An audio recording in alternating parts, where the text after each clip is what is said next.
याणं नमो वज्रायाणं नमो लोये सव्वशाहुणं।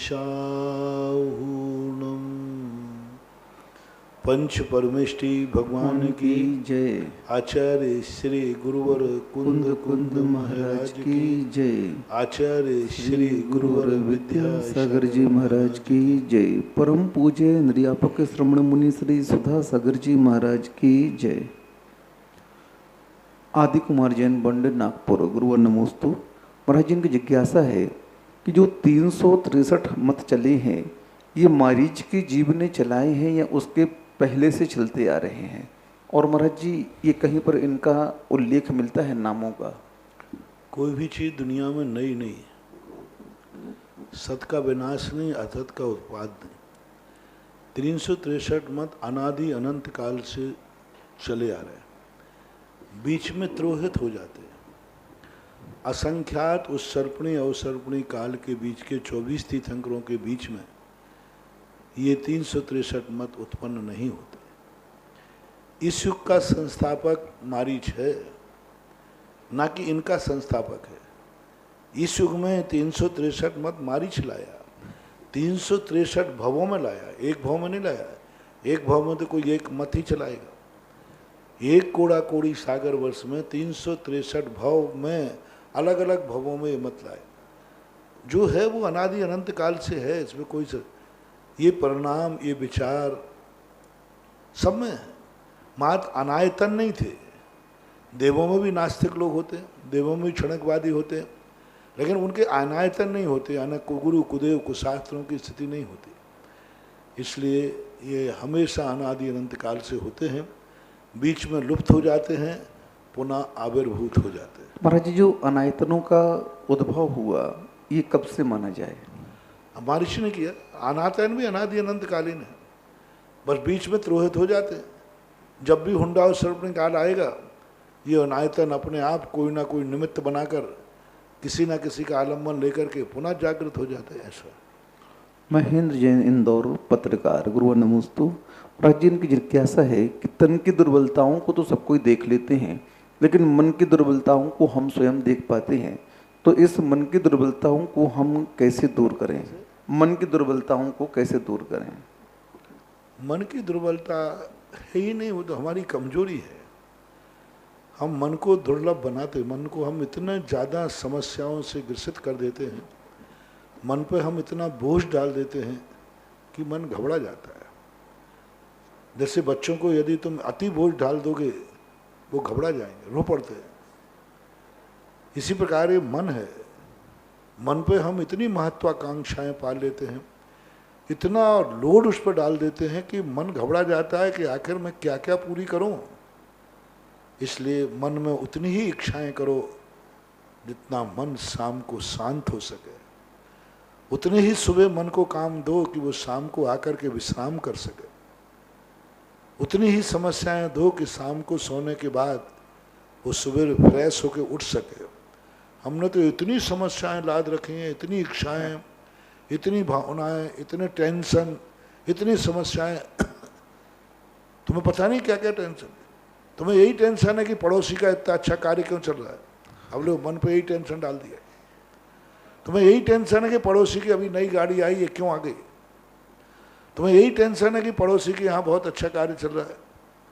तुम्हें यही टेंशन है कि हम पड़ोसी के यहाँ सब कुछ अच्छा क्यों, बीमार क्यों, वो स्वस्थ क्यों है। तो ये सारे टेंशन ऐसे हैं जिनका कोई आधार नहीं। अरे भाई उसका पुण्य है कि उसके यहाँ ये हो रहा है, लेकिन प्राय 99% लोग पड़ोसी की बढ़ोतरी से टेंशन में आ जाते हैं, नींद हराम कर देते हैं। आखिर वो इतना, उसके पास इतना धन दौलत क्यों बढ़ रहा है, कैसे बढ़ रहा है। तो अब ये जो वाइब्रेशन है ये मन के ऊपर इतना डाले कि मन दुर्लभ हो जाता है। मन इन इच्छाओं की चिंतन करते करते इतना दुबला हो जाता है कि फिर वो कुछ भी सोचने के योग्य ही नहीं बच पाता। इंजीनियर राजेंद्र जैन इंदौर गुरुवर नमोस्तु। महाराज जी रत्नत्रय सम्यक दर्शन सम्यक ज्ञान को कहा जाता है और देवगुरु शास्त्र को भी रत्नत्रय बोलते हैं, तो दोनों में सही क्या है? वो रत्नत्रय तीन हैं, रत्न इनके, किसी को भी कह दो रत्नत्रय, किसी को भी मिल सकते। इसलिए हमारे शास्त्रों में रत्नत्रय तो संख्यावाचक है, रत्नत्रय को मोक्ष मार्ग नहीं कहा रत्नत्रय को मोक्ष मार्ग नहीं कहा। सम्यक दर्शन ज्ञान चारित्राणि मोक्ष मार्ग। अब ये तीन हैं, इसलिए अपनी भाषा में उसको रत्नत्रय बोलते हैं, बाकी कोई औचित नहीं। सुनील जैन हांसी गुरुवर नमोस्तु। महाराज जी ये पूछ रहे हैं कि कोई व्यक्ति जुए का व्यापार करता है और उससे प्रतिमा बैठाता है, जुए सट्टे आदि का व्यापार करता है और उससे प्रतिमा आदि बैठाता है, तो क्या वो व्यापार उसके बाद बंद नहीं कर रहा है, तो फिर उसके लिए क्या एक्शन होना चाहिए? सामाजिक व्यवस्थाएं हैं, तात्कालिक क्या परिस्थितियां हैं, क्या है, उस सब पर तो विचार किया जाता है। इसको कोई सार्वजनिक मार्शल लॉ लागू नहीं किया जा सकता, क्योंकि कोई कहीं ना कहीं से सटोरिया है, कोई ना कोई शेयर से कर रहा है, कोई डब्बा से कर रहा है, कोई पता नहीं कितने चलते हैं। अब ये तात्कालिक परिस्थितियां देख करके ही निर्णय करना चाहिए। इस पर कोई आगम में कोई एकदम ऐसा कोई आदेशात्मक कोई वचन तो आया नहीं जिसको हम यहाँ फरमान जारी कर दें देख करके तात्कालिक कह दें। अति बदनाम शुदा है, समाज में भी बदनामी है, सबको तरफ है, तो थोड़ा सोचना चाहिए, उस समय ऐसे को दूर रखना चाहिए। परिस्थितियाँ देखिए इसमें। पायल जैन गंज बासौदा गुरुवर नमोस्तु। महाराज जी ये पूछ रहे हैं कि ये नमो का मंत्र हम लोग लिखते हैं डायरी पर, तो वो धर्म ध्यान की श्रेणी में आएगा कि नहीं आएगा? बाद में यूं ही रख दिए जाते हैं उनको अलमारी में बाद। उस समय उपयोग लगा हुआ है तो धर्म ध्यान तो कहलाएगा, क्योंकि उस समय उपयोग उसी में है। अब उसके बाद रखी है डायरी में तो रखी है, अब उसके लिए मैं क्या करूं? सुनील जैन हांसी गुरुवर नमोस्तु। महाराज जी जो भगवान को अंगोछा करते हैं और उससे जो जल निकलता है वो गंधोदक माना जाएगा क्या? कदापि नहीं, क्योंकि मार्जन करते समय भाव ही सफाई का है, पवित्रता का नहीं है, गुणों का नहीं है।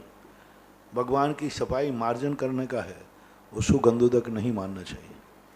तृप्ति जैन मुजफ्फरनगर गुरुवर नमोस्तु। महाराज जी ये पूछ रही हैं कि जो चतुर्निकाय के देव होते हैं और देवियाँ, तो उनमें जो अमृत झरता है गले में, सबकी क्वालिटी एक सी रहती है कि उसमें भिन्न भिन्न रहती है?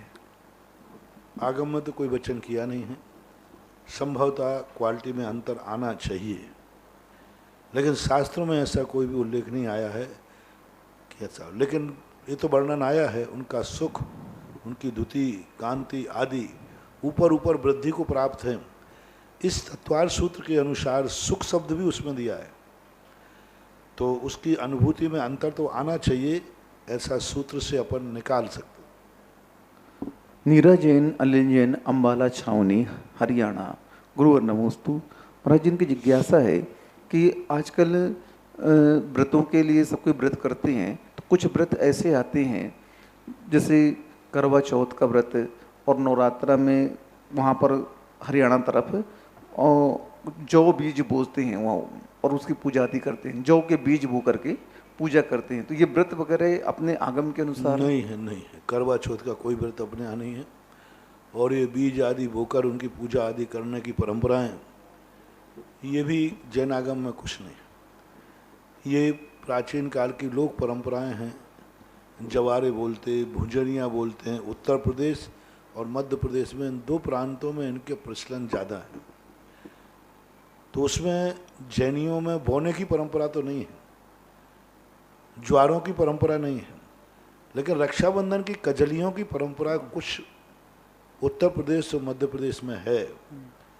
जो रक्षाबंधन के दिन लोग, जो दूसरे किसान लोग होते हैं, वो भुंजरियों को बोते हैं, तो वो सेठ लोगों को दे जाते हैं।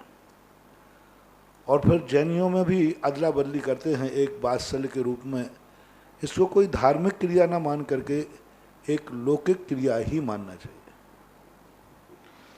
प्रतिभा जैन अजमेरा इंदौर गुरुवर नमोस्तु। महाराज जी इनकी जिज्ञासा है कि जो समोसण में भगवान तीर्थंकर बैठे रहते हैं, उनका तेज हजारों सूर्यों से भी अधिक हुआ करता है, तो महाराज जी उनको देख कर के जो समोसण में जीव रहते हैं, आंखों पर प्रभाव नहीं पड़ता क्या? तेज रहता है, चकाचौंध करने वाला नहीं रहता। तेज का है ना, ओजस्वी होते हैं। ऐसा नहीं रहता जैसे अपन सूर्य को देखते हैं आँख खराब, ऐसा बिल्कुल भी नहीं होता। वो तो एक तेजस्वी है उनका, ऐसा मानना चाहिए। आयुष जैन भोपाल, गुरुवर नमोस्तु। महाराज जी, केवल ज्ञान को प्राप्त करने के लिए जो अघातीय कर्मों का नाश किया जाता है, तो सबसे पहले कौन से, जो घातीय कर्मों का नाश किया जाता है, सबसे पहले कौन से घातीय कर्मों का नाश होता है?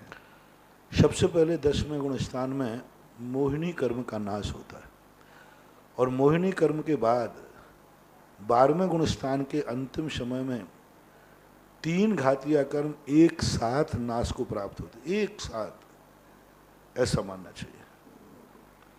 अजित जैन आगरा, गुरुवर नमोस्तु। महाराज जी, छठे काल में जब पूरी पृथ्वी का विध्वंस हो जाएगा तो वहां पर रहने वाले जीव कहाँ जाएंगे?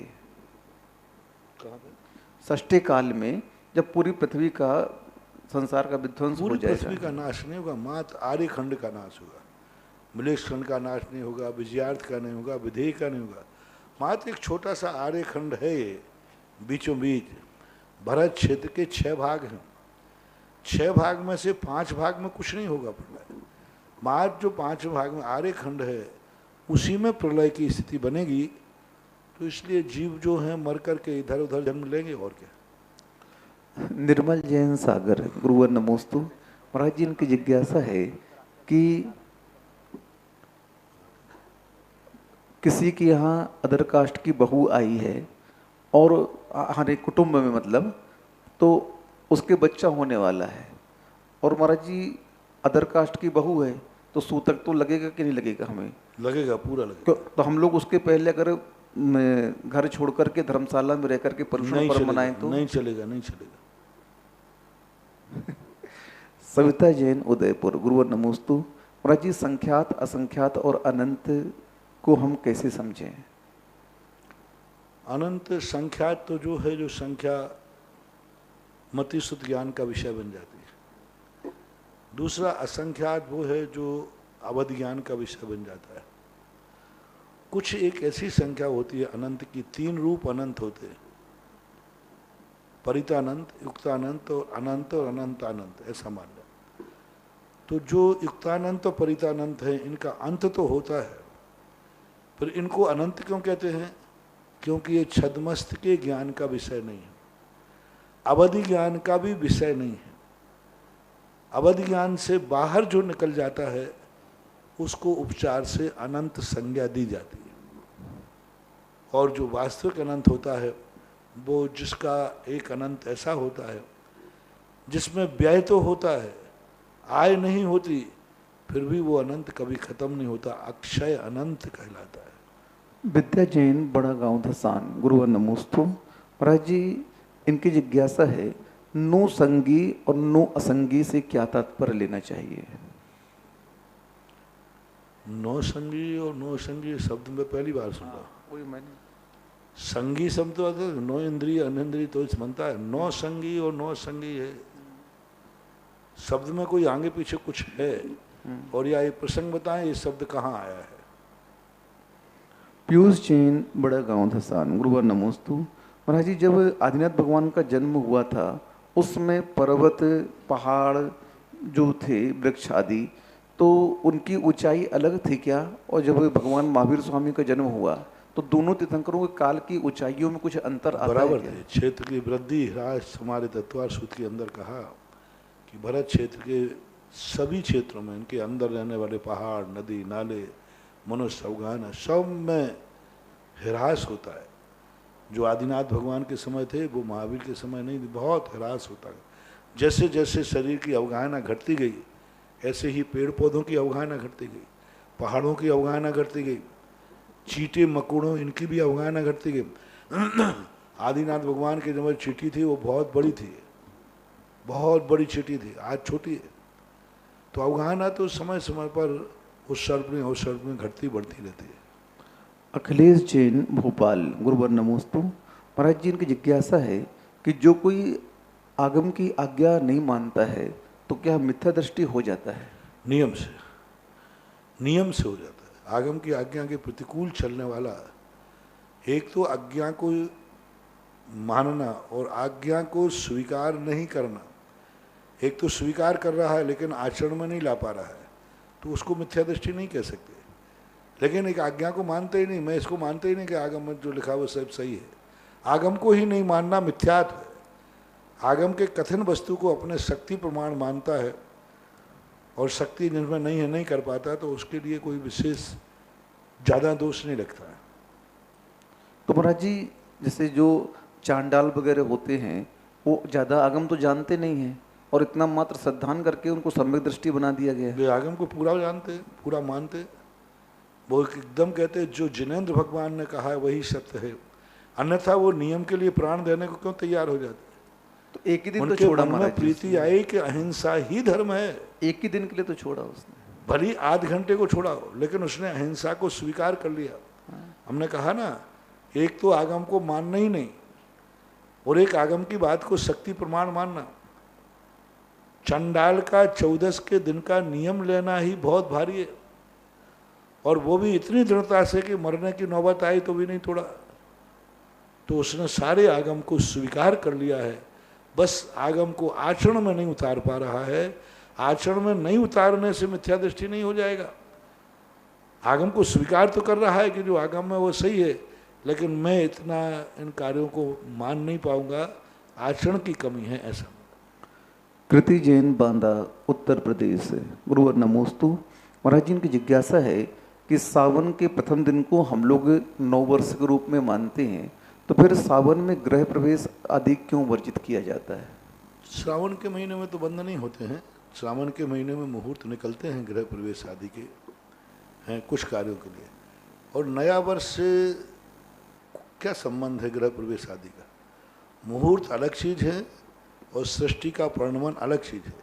नया वर्ष इसलिए शुभ है ऐसा तो नहीं कहा गया। नए वर्ष सारे शुभ ही होते ऐसा तो नहीं कहा। 1 जनवरी को कई बार मृत्यु योग पड़ता है, महान अशुभ होता है। श्रावण शुक्ला एकम के दिए दिन महान अशुभ हो। वैशाख चैत शुक्ला एकम नया वर्ष है, लेकिन कई बार इतना अशुभ नक्षत्र पड़ जाता है, बहुत मुहूर्त पड़ता है। महावीर जयंती पे कई दिन बहुत अशुभ नक्षत्र पड़ जाते हैं। तो नए वर्ष से शुभ अशुभ का कोई संदेह नहीं है, कोई शुभ अशुभ का कोई लक्षण नहीं है। नया वर्ष इसलिए शुभ है ऐसा नहीं। नया वर्ष इसलिए कि उस दिन एक नया युग शुरू हुआ था, ऐसा। तो मतलब सावन में गृह प्रवेश का युग बन सकता है? बन सकता है विशेष रूप में, विशेष परिस्थितियों में श्रावण के महीने को भी माना है। मानव जैन गुना। गुरुवर नमोस्तु। महाराज जी, इनकी जिज्ञासा है कि मंदिर के पीछे अगल बगल आगे कितनी दूरी पर हमें मकान लेना चाहिए? कम से कम 16 हाथ, अधिकतम 16 हाथ, ज़्यादा उससे अधिक हो तो हो, और बिल्कुल कम से कम 3 हाथ दूर हो, और बीच में चारों तरफ से गैलरी हो, गली हो, रास्ता हो। मंदिर है उसके चारों तरफ रास्ता हो, गैलरी होना चाहिए, इतने दूर लेना चाहिए। लेकिन महाराज जी, वर्तमान में तो सिटियों के बीच में मंदिर हैं और घर लगे लगे रहते हैं उससे। अब तुमने मार्ग पूछा है, परिस्थिति नहीं पूछी। उस परिस्थिति में क्या करेंगे अब फिर? परिस्थिति का तो कोई, देखो भाई, परिस्थितियां तो कुछ भी नहीं कह सकते, उसके दुष्परिणाम भोगना पड़ते, भोग रहे। धीरज जैन, मदनपुरी सहारनपुर। गुरुवर नमोस्तु। महाराज जी, इनकी जिज्ञासा है कि मध्य मास मधु को त्याग करने के लिए आगम की आज्ञा है, लेकिन महाराज जी वर्तमान में औषधियों में ये मिले हुए रहते हैं, इसलिए हम लोग त्याग करने के भावना रखते हुए भी त्याग कर भी देते हैं स्थूल रूप से, लेकिन सूक्ष्म रूप से औषधि के रूप में लेना पड़ता है, तो वो नियम। कम से कम खाने का तो त्याग करो, उसके साथ दवाई लेना तो बंद करो। अब जो कम से कम आपकी औषधियों में नेचुरल रूप से डली हुई आ रही है, तो आप वृत्ति नहीं हो, प्रतिमाधारी नहीं हो। इस कारण मैं विधेय तो नहीं करूँगा, समर्थन भी नहीं करूँगा, लेकिन कम से कम चाटने का तो स्वाद बंद करो, दूध में घोलकर पीने का तो बंद करो। मध्य मधुमास कम से कम आप शराब पीने का तो त्याग करो। ठीक है, एलोपैथिक दवाइयों का तुम्हारा त्याग नहीं, अविरति हो, उसमें दवाई के रूप में डाला गया, लेकिन तुम दवाई के रूप में डालते तो बोतल खोल के पीने लग जाओ। तो कम से कम पीने का तो त्याग करो, खाने पीने का त्याग करो, गुटखे का त्याग करो, सब करो। दवाई तो मजबूरी में ली जाती है, और दवाई कोई रुचि से नहीं ली जाती। दवाई रुचि से भी नहीं लेता, मजबूरी में लेता है, और दवाई लेने के बाद आज तक कोई दवाई में जो अल्कोहल डला रहता है वो दवाई खाकर कोई आज तक नाचा नहीं है, कोई उन्मत्त नहीं हुआ। वो डॉक्टर के द्वारा दी हुई दवाई है। एक ढक्कन लेना, हाँ, वो तो दवाई है, सीधी बात है। अब दवाई तो दवाई ही होती है। कुंद कुंद भगवान ने स्पष्ट लिखा, जय मज्जम विस्मा तुम मानो अरधि भावेण न मज्जति, यानी उस समय औषधि भाव का रूप रहता है। तो वृत्तियों के लिए तो ये छोड़ ही देते हैं। अब आप लोग जितना बन सके कम से कम उतना तो छोड़ो। एक मछली छोड़ी तो है ऐसा। शिवरार्थी इंजीनियर राकेश जैन, दमोह वसुंधरा नगर। गुरु नमोस्तु। महाराज जी ये बोल रहे हैं कि हम बहुत पुरुषार्थ करते हैं उपवास करने का, लेकिन मुझे भूख लगती है, क्रोध आने लगता है और मैं सहन नहीं कर पाता हूँ। तो महाराज जी उपवास करना हम कैसे सीखें? आप धीरे धीरे सीखिए। आप जो एकासन करते हैं वो दोपहर का एकासन शाम को कीजिए, अभ्यास कीजिए। दिन भर आप भूखे रखिए और जैसे गुस्सा आने लग जाए उस समय एकासन कर लीजिए, और जब तक गुस्सा नहीं आए तब तक चलाइए। दूसरी बात, वातावरण के लिए आप छोटा कम लेना शुरू कीजिए। अन्न छोड़ दीजिए, पेय ले लीजिए, पेय छोड़ दीजिए, दूध ले लीजिए, दूध छोड़ लीजिए, पानी ले लीजिए। तीसरा कारण, उपवास करने के लिए ऐसे स्थानों पर पहुंच जाओ जहां गुस्सा कर नहीं सको। महाराज के पास, मंदिर में, ऐसे स्थानों पर पहुंच जाओ जहां गुस्सा आवे भी तो कर, कुछ भी नहीं, दीवारों से करोगे क्या? जंगल में चले जाओ कहीं जाकर के, वहां गुस्सा आएगा तो पेड़ों को जम के देना मुक्के मुक्के, 2-3 बार में हाथ पैर टूट जाएंगे तो ठीक ठाक। इसलिए उपवास के दिन उनके बीच में से हटाया जाए। नसियाएं बनती थी, ये प्रोषदोपवास ग्रह थे नसियाएं। लोग अपने अष्टमी चौदस के दिन उपवास करते थे, नसियों में चले जाते थे, वहाँ 24 घंटे आराम से रहते थे मौन पूर्वक। और मौन पूर्वक मौन की साधना करें, वातावरण को बदल दें और ऐसे वातावरण पर जाके उपवास करें। हमने शिविर में ऐसे ऐसे शिविरार्थियों को देखा जो एक एकासन भी नहीं कर सकते थे, वे शिविर में 5-5 उपवास कर लेते। यहाँ का वातावरण ही ऐसा बन जाता है, तो वातावरण का भी प्रभाव पड़ता है। महेंद्र जैन कोटा। गुरु नमोस्तु। महाराज जी यही बात कह रहे हैं कि आपके सानिध्य में हम 10 उपवास कर लेते थे, लेकिन इस बार हमारी मानसिकता नहीं बन पा रही है, हम क्या करें? कोई बात नहीं, अपनी अनुकूलता से काम करो, आकुलता से नहीं। इस बार उपवास करने वालों से मेरा कहना है कि उपवास बहुत सावधानी से करना। डॉक्टर लोग अधिक भूखा रखने के लिए मना कर रहे हैं। उनका कहना है कि ये जो बीमारी है उनको भी जल्दी पकड़ लेती है जो अधिक भूखे रहते हैं। तो बहुत उपवासों को बहुत सावधानी से करना, अपने जीवन को बचाना है। उपवास उतना जरूरी नहीं जितना जीवन की सुरक्षा जरूरी है। अपने प्राणों का घात मत करो। जैन दर्शन कभी नहीं कहता मरो और मारो, जैन दर्शन कहता है जियो और जीने दो। प्राणों का घात नहीं करना, कंपटीशन मत करो। लोग नहीं कहेंगे कि तुम तपस्वी हो, और क्या कहेंगे? यही कहेंगे तुम तो कोई उपवास ही नहीं करते। बस ठीक है, एक शब्द सुन के खत्म करो, झगड़ा ठंडा कर। एक ही शब्द तो बोलेंगे, और क्या करेंगे? नहीं कर। लेकिन प्राणों का घात मत करो। संक्लेश होने लग जाए, आवश्यक टूटने लग जाए, कोई महामारी की संभावना हो, तो फिर उस समय विचार कर लेना चाहिए। कोई उपवास यदि हमारे प्राणों को धक्का लगाता है तो उपवास से भी ज़्यादा दोष है। और शक्ति है, अनुकूल वातावरण है, बहुत अच्छी तरह से उपवास इस बार बहुत सावधान। बिल्कुल जो उपवास करें वो कोरोना टाउन जैसे रहें, बिल्कुल कमरा बंद करके किसी से मिले नहीं, जुले नहीं, बोले नहीं। तब मान लीजिए तुम उपवास भी कर रहे हो और सबके बीच में बैठ उठ रहे हो तो खतरा है, बहुत ज़्यादा खतरा है। और ऐसा स्थिति खतरा है उसमें कि उपवास करने वालों को संभलना मुश्किल होता है। इसलिए उपवास करने वाले सावधानी से करें, और करें तो बिल्कुल 10 दिन के लिए एक कमरा अपना अलग स्थित कर लें, उस कमरे में रहना, किसी से मिलना जुलना नहीं।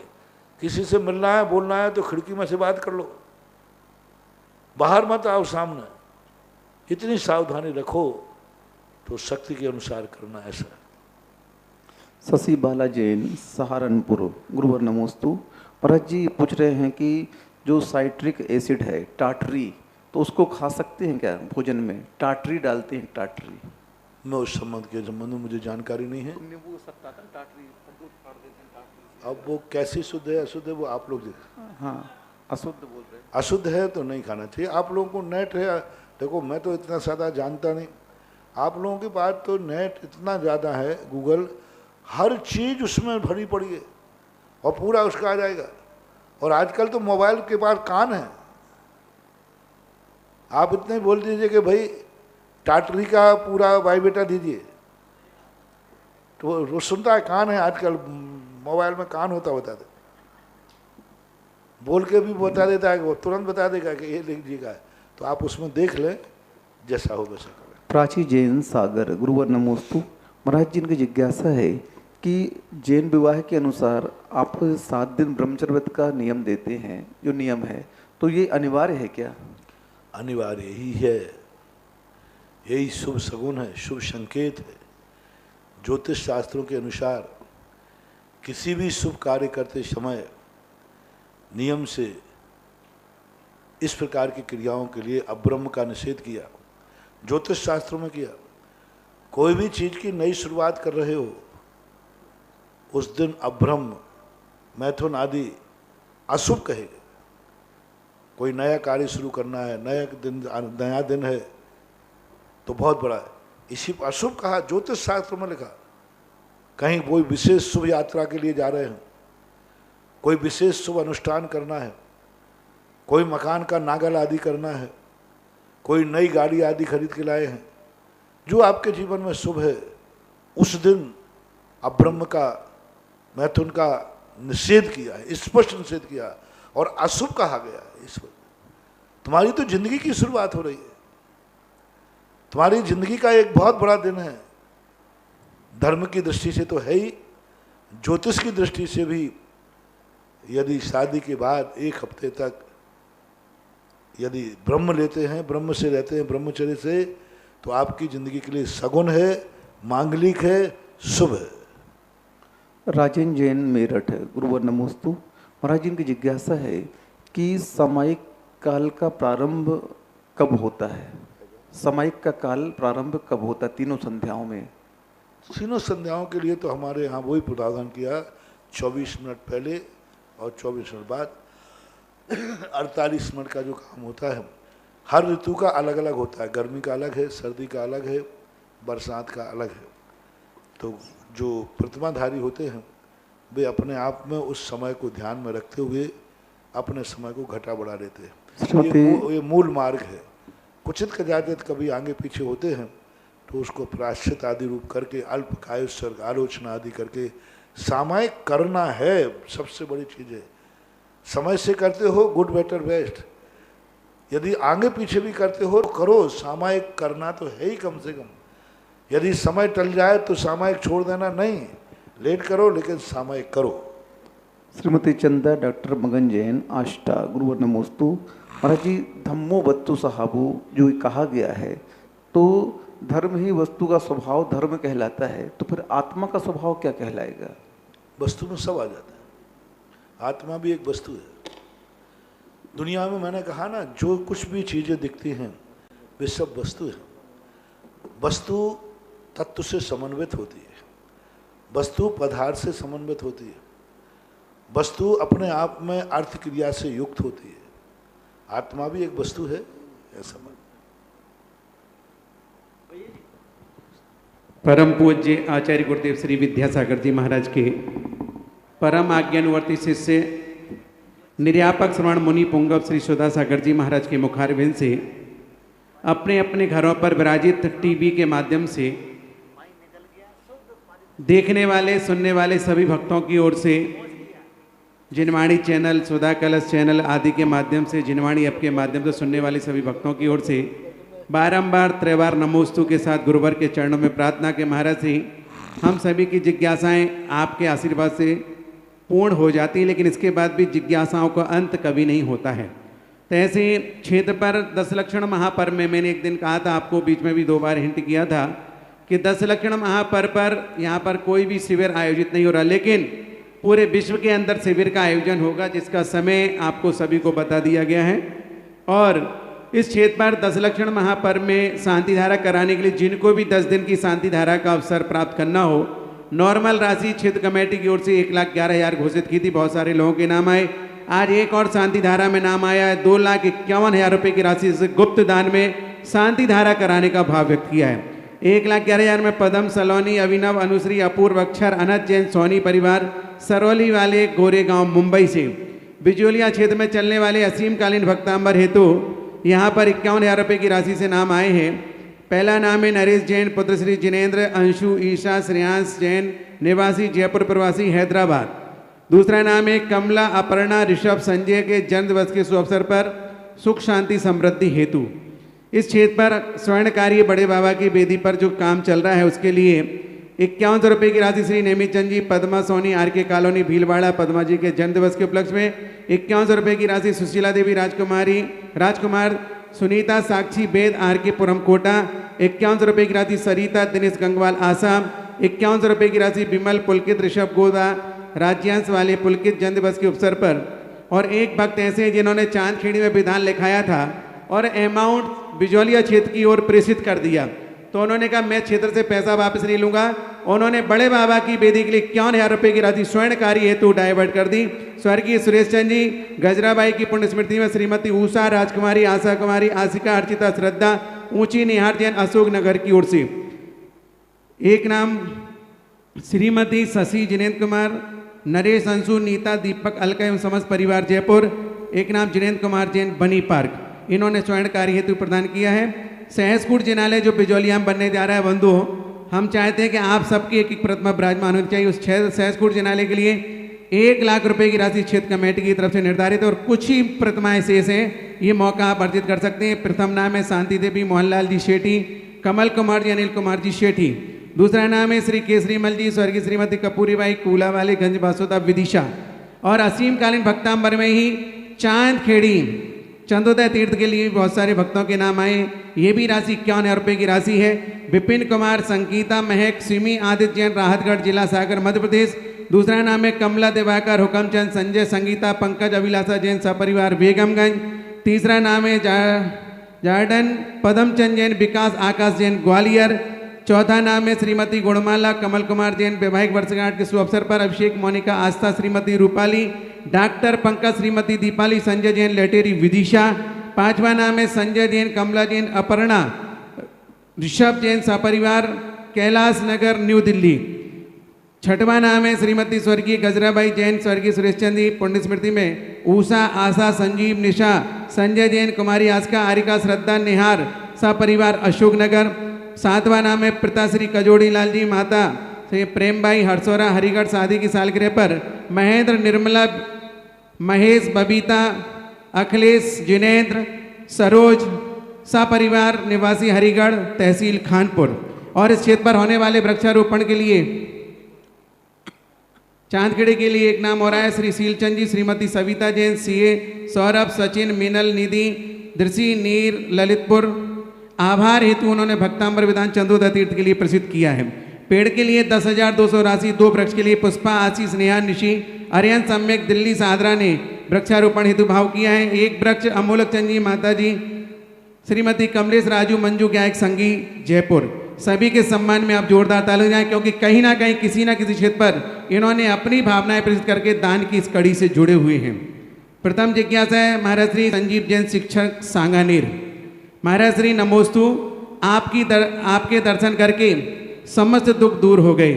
आहारक नाम कर्म के उदय से जब आहारक पुतला निकलता है तब महाराज श्री कौन से शरीर नाम कर्म के उदय होता है? आहारक अथवा औदारिक नाम कर्म क्या एक साथ उपर्युक्त दोनों का उदय संभव है? नहीं।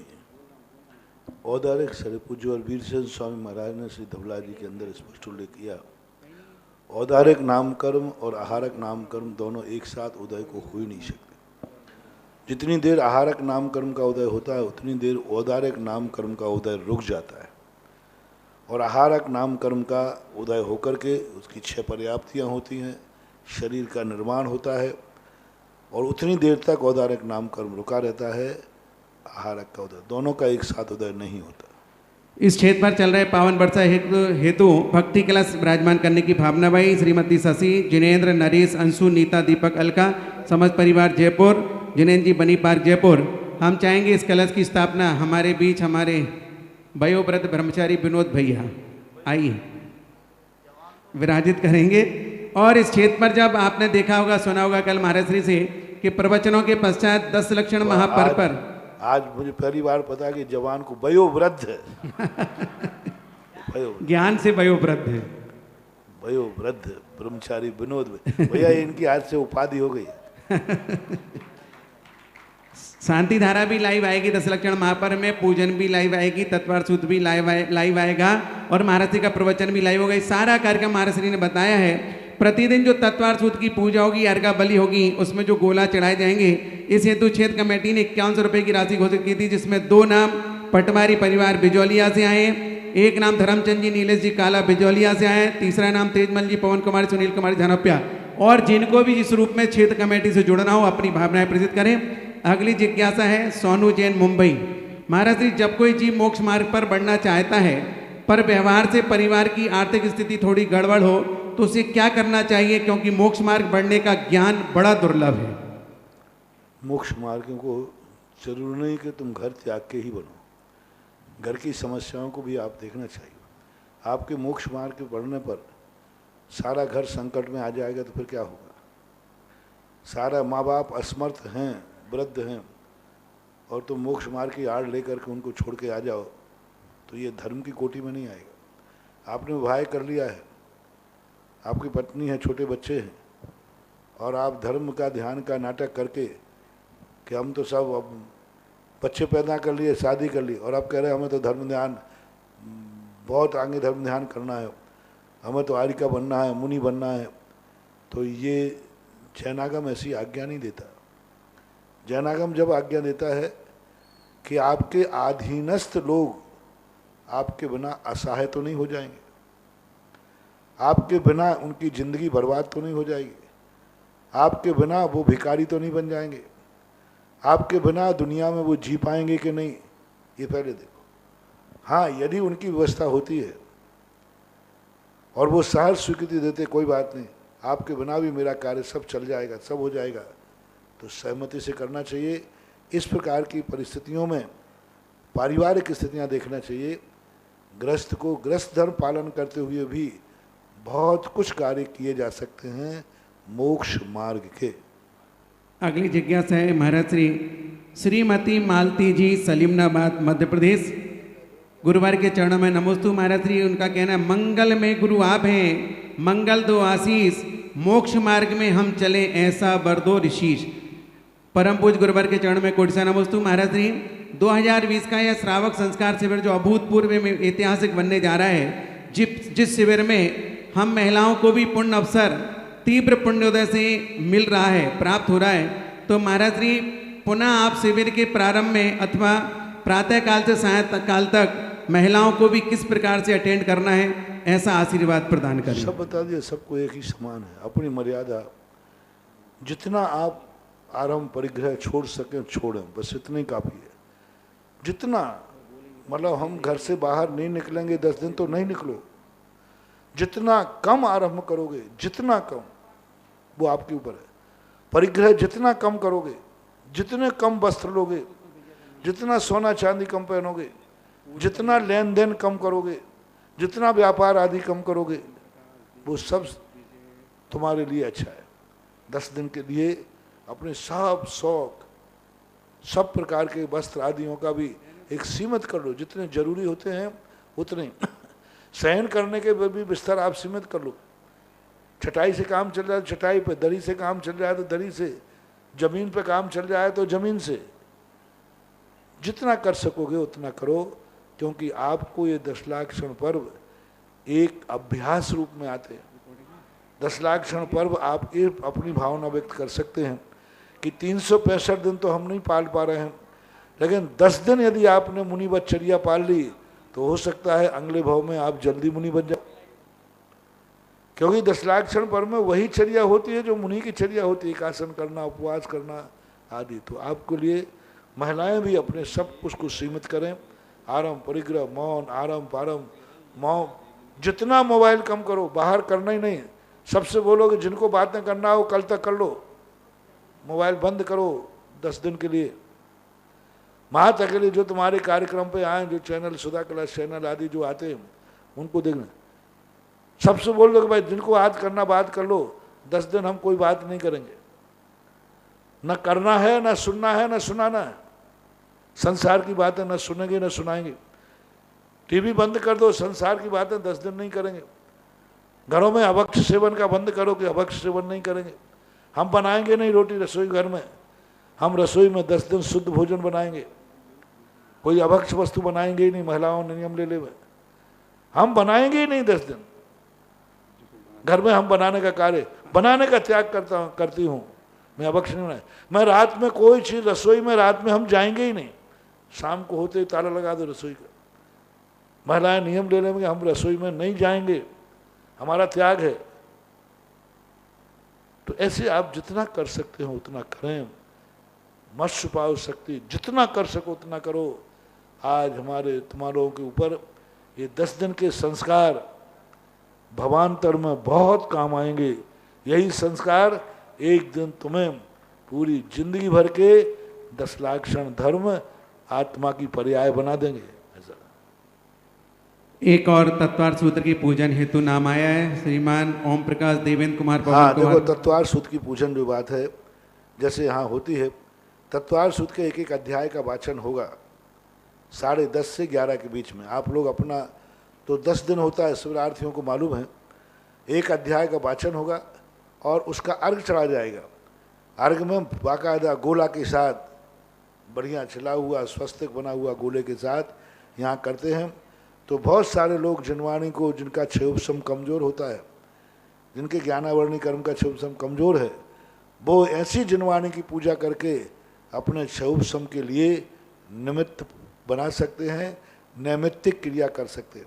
इसलिए 10 दिन जिनको जिस दिन अपनी पूजा कराना हो करें। वो पूजा भी लाइव में आएगी, बता रहे हैं ऐसा। हाँ, लाइव में है और आपके सानिध्य में है, उसमें भी महाराज श्री का सानिध्य रहेगा। पूजा उसमें अर्घ जो चढ़ेंगे, इस बात का ध्यान रखेंगे। देवेंद्र कुमार, पवन कुमार, विजय कुमार, धुर्रा परिवार, अशोकनगर वालों ने नाम दिया। और भी जिन लोगों को भेजना हो सभी लोग अपने नाम यहाँ पर प्रेषित कर सकते हैं अगली जिज्ञासा रिकॉर्डिंग के माध्यम से। क्या रखा है? 5100 रुपये बोलो, बोल दिया ना महाराज जी। महेंद्र जी, बंटी जी, गदिया, अजमेर वालों ने भी एक दिन के पूजन के लिए 5100 रुपये की राशि प्रदान करने का भाव बनाया है। सभी की सम्मान में, अनुमोदना में तालियां रिकॉर्डिंग के माध्यम से। जिज्ञासा। नमस्ते महाराज जी, मैं नवल जैन, ग्राम वीर अजमेर से, वर्तमान में 47 गोयल नगर इंदौर में निवासित।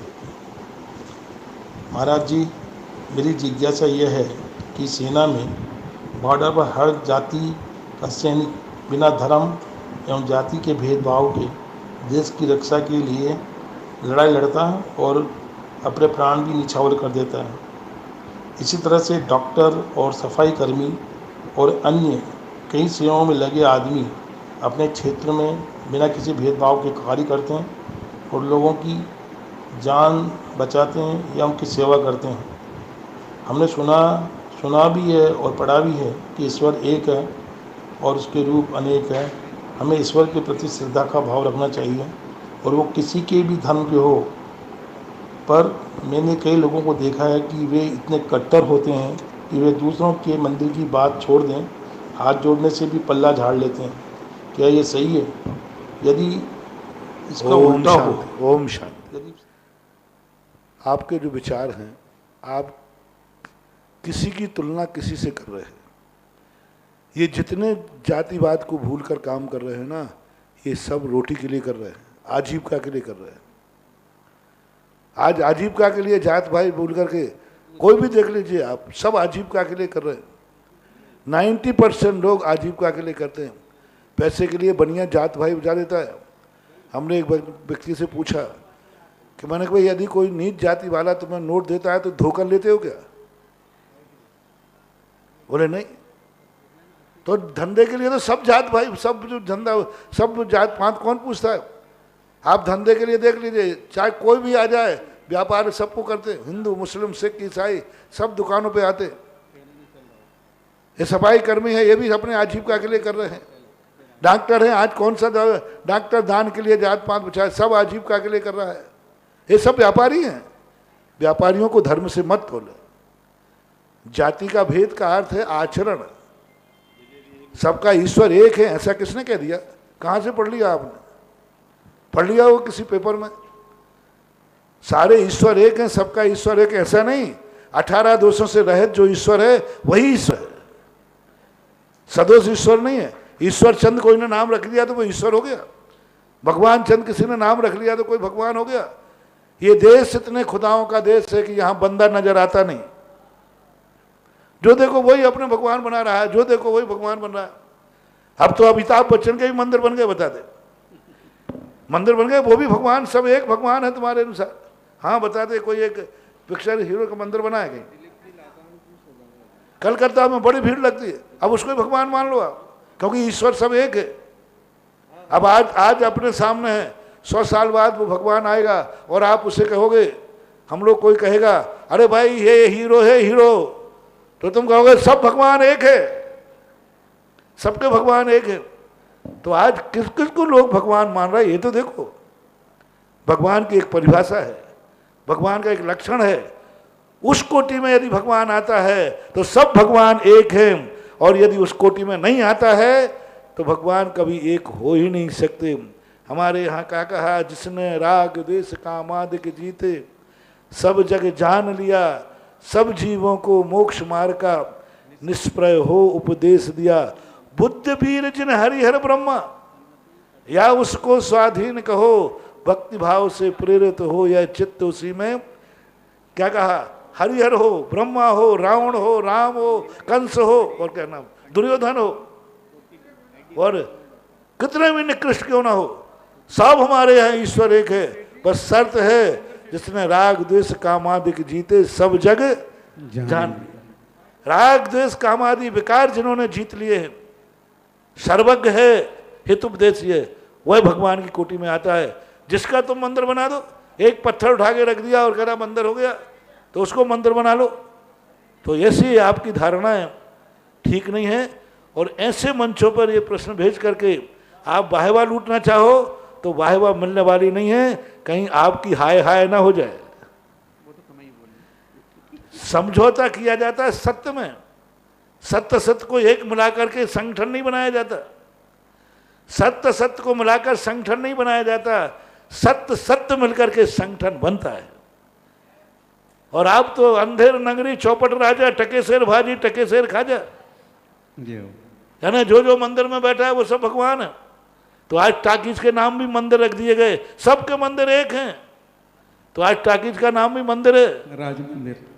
हाँ, राज मंदिर जयपुर में, राज नहीं, राम मंदिर शिव मंदिर टाकीजों के नाम है, महावीर मंदिर रखते कोई बात नहीं। तो ऐसे उस पर मत जाओ, लक्षण देखो, थोड़ा स्वाध्याय करो। यदि आप जैन हैं वंशानुगत, तो थोड़ा सा रत्नकरण श्रावकाचार पढ़ लें, तो फिर आपको पता चल जाएगा कौन ईश्वर एक है और कौन नहीं है। थोड़ा स्वाध्याय करिए। और एक रत्नकरण श्रावकाचार बहुत बड़े तार्किक आचार्य समंत भद्र महाराज ने लिखा है, एक बार मेरे कहने से उसको पढ़ लीजिए, फिर आप जो प्रश्न करोगे उसका फिर मैं अच्छी तरह से जवाब दूंगा। मेरे कहने पर वो रत्नकरण श्रावकाचार आप पढ़ें, और पढ़ने के बाद सोचें, आपकी आंखें खुल जाएंगी कि ये जो सत्य और असत्य का संगठन है, सत्य और असत्य का सम्मेलन है, ये बहुत अनर्थकारी बन जाएगा।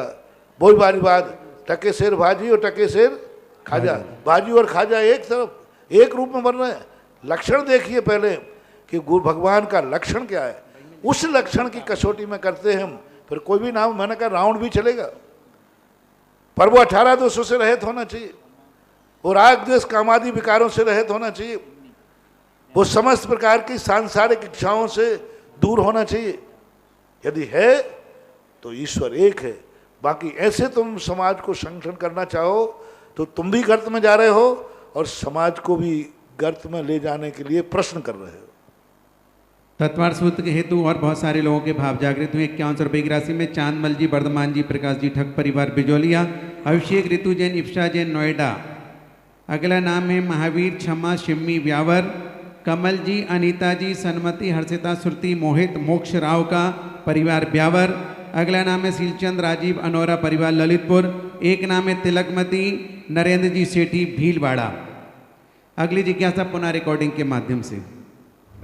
निर्यापक श्रमण परम पूज्य गुरुदेव के श्री चरणों में श्री दिगंबर जैन श्रमण संस्कृति संस्थान सांगानेर का बारंबार नमोस्तु।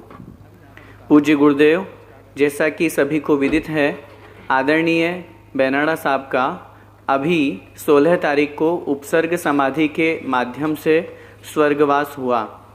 श्री दिगंबर जैन श्रमण संस्कृति संस्थान सांगानेर को उन्होंने 25 वर्ष दिए हैं और इन 25 वर्षों में उन्होंने सांगानेर संस्थान को ऊंचाइयों तक पहुंचाया है।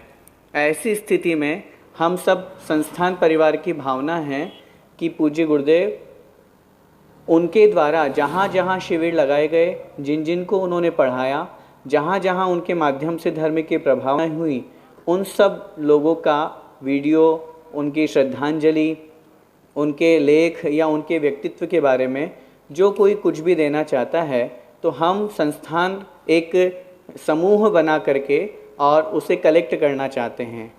बड़े पंडित जी 42@gmail.com के माध्यम से एक मेल आईडी का निर्माण किया गया।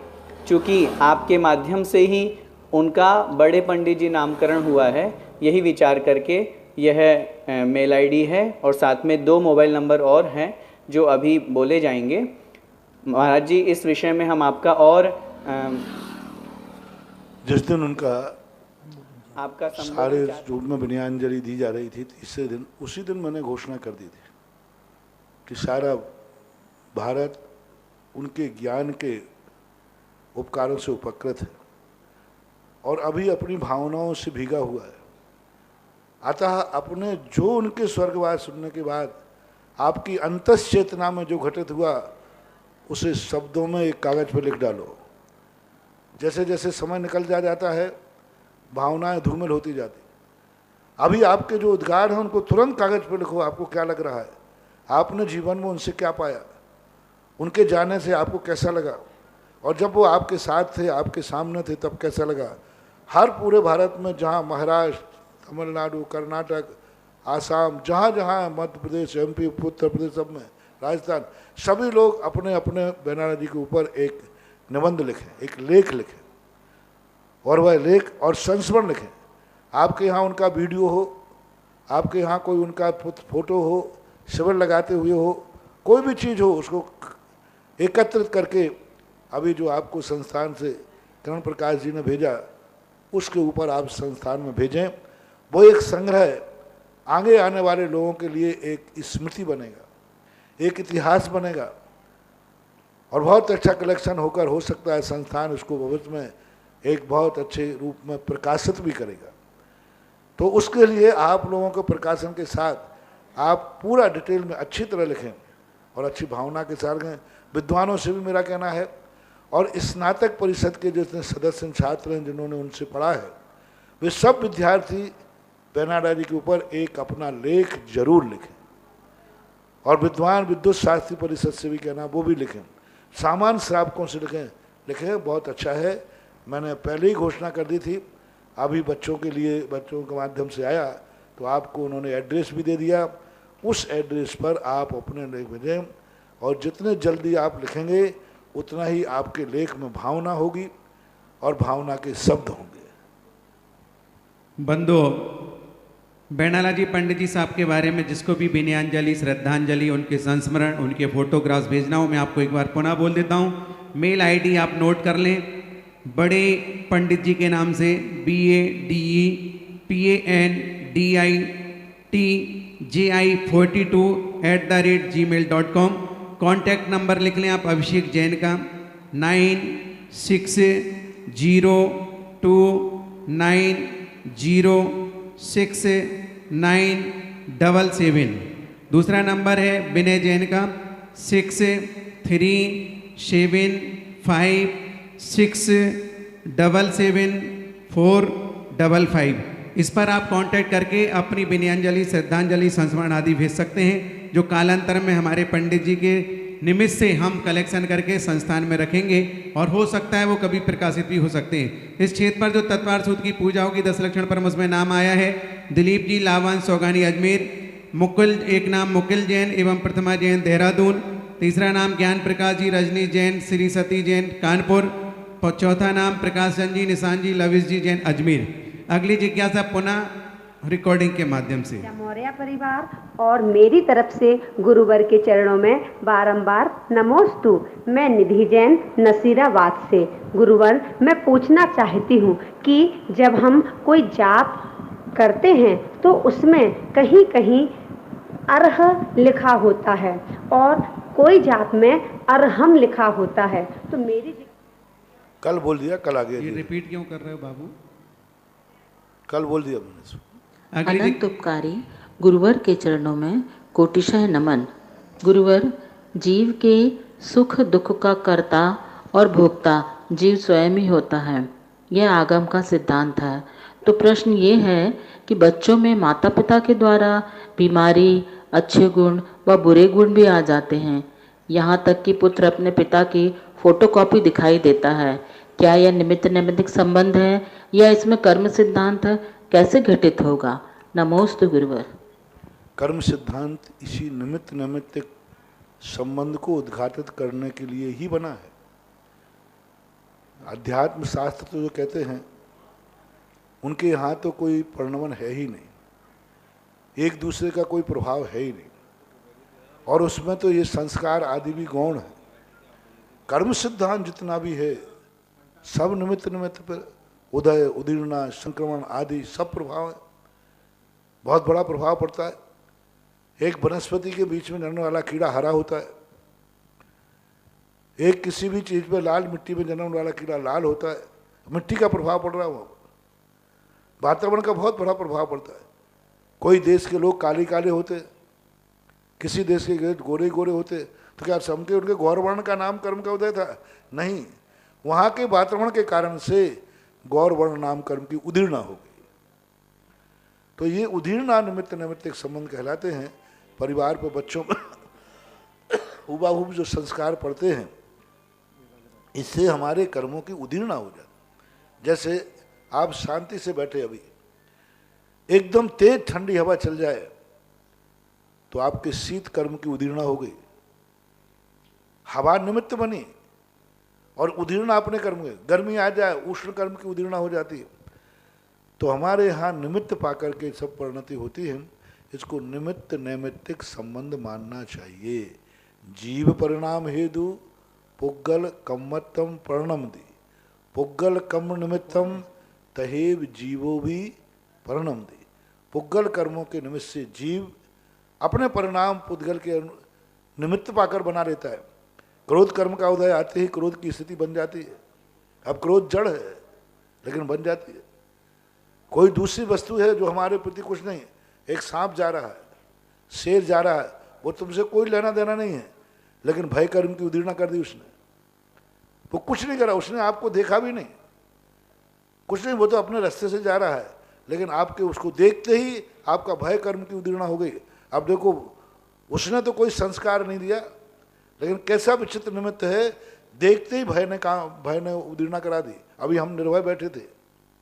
तो इसको निमित्त नैमित्तिक संबंध मानना चाहिए। पूरा कर्म सिद्धांत इसी संबंध को, जिसे हमारे शास्त्रों में संश्लेष संबंध कहते हैं, संश्लेष संबंध का हमारे यहाँ संबंध संयोग संबंध और संश्लेष संबंध। जो संयोग संबंध है वह संयोग संबंध तो सभी जीवों का है, उससे कोई प्रभाव नहीं होता, लेकिन संश्लेष संबंध एक दूसरे को प्रभावित करते हैं। तादात्म्य संबंध संबंधों को नहीं, वो एक आत्मा का शुद्ध स्वरूप में संबंध रखता है। अगली जिज्ञासा दीपिका जी अजमेर। नमोस्तु गुरुदेव। महाराज जी, गृहस्थ जीवन में या कहीं पर भी ऐसा लगता है कि समता तो आ जाती है, लेकिन वैराग्य जल्दी से नहीं आ पाता। तो वैराग्य की जनक समता है या एक दूसरे के पूरक, ऐसा मानना चाहिए या नहीं, या समता की कमी है उसमें जब वैराग्य नहीं हो रहा है तो? समता भाव कभी वैराग्य का कारण कभी नहीं बन सकता। समता भाव व्यक्ति को तटस्थ करता है, शांत करता है। वैराग्य का कारण बनता है संवेग भाव। इसलिए जगत का स्वभाव हुआ संवेग वैराग्यात्म, क्षमता भाव नहीं। क्षमता भाव में तो व्यक्ति तटस्थ होता है, सोने चांदी से कोई मतलब नहीं है, वो वैराग्य नहीं है, वो तो शांत है। प्रसम भाव जब भी जीवन में आता है, इसलिए तो सम्यक दर्शन के गुणों में प्रसम और संवेग को अलग रखना पड़ा। यदि प्रसम भाव ही कारण बन जाता तो फिर संवेग रखने की जरूरत नहीं थी। संवेग भाव, संवेग का भाव अर्थ है उपेक्षा भाव, जो है उससे दूर भागने का भाव। समता भाव में दूर नहीं भागेगा, इष्ट अनिष्ट दोनों में ठीक समता भाव। अनिष्ट भी है इष्ट भी है, शांत भाव। और संवेग भाव में अनिष्ट है तो भागो, छोड़ो। जो जो चीजें हमारे लिए अनिष्टकारी हैं उनको छोड़ने का भाव आवे, उनसे दूर भागने का भाव आवे, तो वो वैराग्य का कारण बनता है। और दो हे और उपाधि में समता भाव आवे, तटस्थ भाव आवे, तो उसमें वैराग्य भाव नहीं आता। इसलिए समता वैराग्य का कारण नहीं है, संवेग वैराग्य का कारण है। आज की जिज्ञासा समाधान का समय यही समाप्त हुआ है। बोलिए परम पूज्य निर्यापक श्रमण मुनि पुंगव श्री सुत सागर